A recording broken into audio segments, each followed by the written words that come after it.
Hello everyone, my name is Pixlriffs, and today I'm going to show you how to build this one-chunk Japanese house. It's sort of my take on a rustic Japanese style, but with a couple of modern touches in the interior, and as always it fits inside a single chunk of 16 by 16 blocks.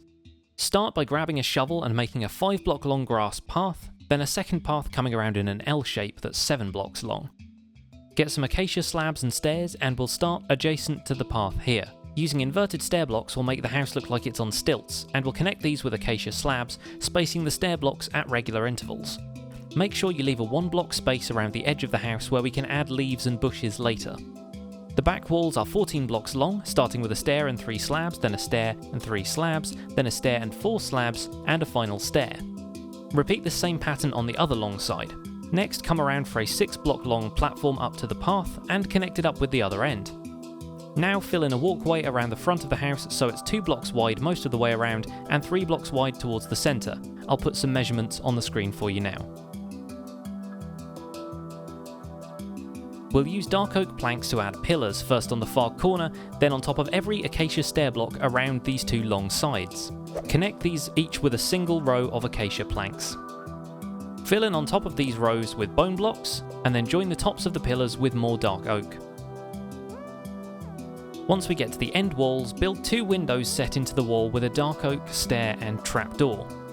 This even numbered side has a 2 wide pillar in the middle, while the odd numbered side has just a 1 wide pillar. We'll take a moment here to add a neat detail. Add some brown concrete powder or coarse dirt below the stilts. Grass probably wouldn't grow under this platform and it blends well with the path blocks. Now frame out a 2-block wide entrance here on the left, and then add a 3-block wide wall here with a single trapdoor window in the centre. We'll add some blocks on top of the wall here where we'll start the roof off later, and then we'll build a 2-block tall section along here to connect these 2 walls. Last of all, we'll add another trapdoor window here, but we'll leave the left hand side open. And that's the frame for our house done. We're going to keep the interior open to the elements without any actual doors, but walls like this, with acacia blocks on the bottom and 3 rows of bone blocks on top, will give the rooms a sense of privacy when seen from the outside. Start with a 3-block long wall here, and add trapdoors to the acacia blocks for a bit of detail. Another 2-block long wall can go over by this left-hand entrance with the same materials. Next, we'll add 2 more of these walls so that each room has a 1 or 2 block wide entrance whichever way you approach it from. When seen from above, it should look something like this. We're going to add the interior to this build as we go. Grab some wool, carpets and signs, and we'll create something sort of close to the bordered mats you might see in a traditional Japanese house. Placing straight rows of signs around a central block of wool, then laying down carpet over the top so the tops of the signs show through the carpet layers. Add wool blocks at the 4 corners, and then take some light grey wool to fill in the other parts of the floor, particularly at the entrances, which might be a bit more worn down. We'll divide off this corner section over here with some low walls made of dark oak, and continue the wool and carpet into the next room, although this is going to be more like a food prep area. A similar wall can go here, and then we'll set up some more floor mats in this narrow section. This time we'll use a dark grey carpet for the centre, and we'll put 2 spruce slabs on top as a low table. Back in the food prep area, we'll add a shelf using fence gates and iron trapdoors, and a chest to store the food. A painting will pass for a wall scroll here, but for best effect you might want to look into retexturing the paintings to be more traditional and Japanese. We'll add some flower pots for herbs, or perhaps bonsai trees, then a wooden pressure plate as a mat for cutting food or rolling sushi.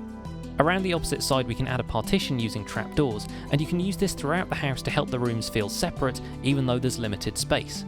We'll also add another flower pot over here. In the next room we'll add some more shelves, which might require you to take up the carpet while you place the fence gates. An anvil will look good in here, perhaps as a water stone to help sharpen tools.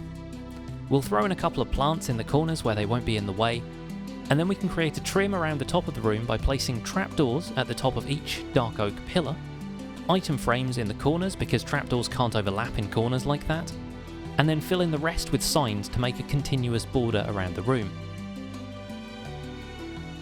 This spot out on the walkway here would make a good place to throw a couple of extra storage chests. I'm also going to put some art up in the other rooms, sticking to the paintings which aren't too bright or cartoony. Putting some fish up in item frames will make it look like they're hung up to dry in the food prep room, and we can add a couple of other important items in the room with the anvil. It's finally time to put the roof on, and we'll start by tiling the ceiling with daylight sensors. As I mentioned in the modern house tutorial, I just love the underside of daylight sensors as a ceiling texture, and it means you can attach redstone lamps to them for an easy lighting solution. For the roof itself, we're going to place a row of dark oak fences along this part of the front wall, and then we're going to build a sloped roof out of a mixture of spruce and oak stairs. You can make it all one wood type if you like, but I think it adds character to have a random mix, and if you're careful with your placement of corner stairs, you can add details like this to the roof corners. We'll build 4 rows of stairs and then top it off with slabs. While I'm working on the roof, let me remind you that support from Patreon helps me to make these videos. You can go to patreon.com/pixlriffs to donate and support future tutorials. Now the house is done, we can start working on the garden, an important part of a house like this. We'll start by making a water feature here, just a short zigzag filled in with water.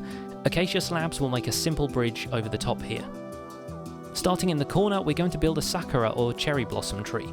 These kind of trees typically have split trunks and wide branches, so we'll build something more complex than just a straight pillar of wood, and we'll have it leaning kind of towards the house. Before we add the cherry blossoms themselves, we'll add some regular oak leaves around the edge of the garden, and around the perimeter of the house as bushes. For the blossom itself, we're going to use a mixture of pink wool, pink glazed terracotta and concrete powder blocks, pink carpets, and pink stained glass. The carpets and a couple of blocks can be mixed in around the base of the tree as though the petals have fallen on the ground. Then we'll go up to the tree itself and start adding blocks here and there, experimenting until it starts to look right. I think concrete powder has the perfect texture, but it's affected by gravity like sand is, so make sure you put it on top of another block or hold it up using a torch or even some string. Carpets can also go up here in the tree to add texture and shape. We'll also place a few glass blocks as though they're detached from the tree and falling through the air. Some bone meal to help the grass grow would be great, and last of all we'll put in some sugarcane, topped off with string so it doesn't grow any higher. Thanks for watching this one chunk tutorial, and thanks to my patrons for supporting my channel. If you want to join them and get some awesome rewards, including membership to my patrons only Minecraft server, head over to patreon.com/pixlriffs and consider donating. My name has been Pixlriffs, and I'll see you guys soon. Bye for now.